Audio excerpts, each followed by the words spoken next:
नमस्कार दोस्तों, आज की इस वीडियो में हम आपके लिए लाए हैं श्राद्ध पक्ष महालय संबंधित एक पौराणिक कथा।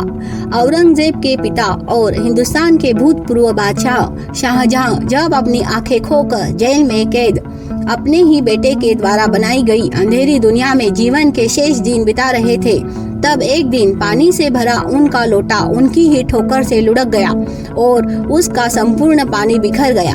कैद खाने में उन्हें सीमित मात्रा में ही भोजन और पानी दिया जाता था। उस दिन के लिए वह एक लोटा ही पानी शेष बचा था।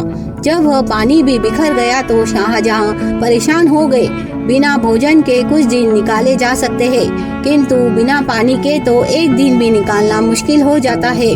कैद खाने पर नियुक्त प्रहरियों से कुछ कहना व्यर्थ था। शाहजहां जानते थे कि औरंगजेब के आदेश के विरुद्ध कुछ भी कर पाना उनके लिए संभव नहीं था। संयोगवश उसी समय वहां औरंगजेब आ गया। यह देखने के लिए वह प्रायः कैद खाने में आता रहता था कि उसके पिता पर लगाए गए प्रतिबंधों में कहीं कोई ढील तो नहीं आ रही। उनकी नजरों में यही पिता की मिजाज पूरी थी। शाहजहां ने सकुचाते हुए अपने पुत्र और हिंदुस्तान के बादशाह से एक लोटा पानी की मांग की, जिसे उसने यह कहकर ठुकरा दिया, जो जल आपके लिए नियत था उतना ही तो मिलेगा, उसे चाहे पियो और चाहे गिरा दो।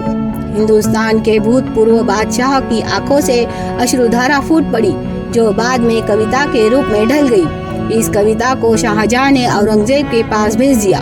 कविता का भावार्थ इस प्रकार था: तू अजब इस्लाम धर्म का पालन करने वाला है, जिसका जीवित पिता पीने को पानी के लिए तरस रहा है।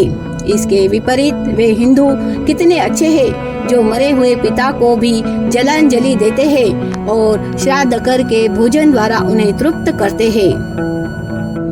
धन्यवाद।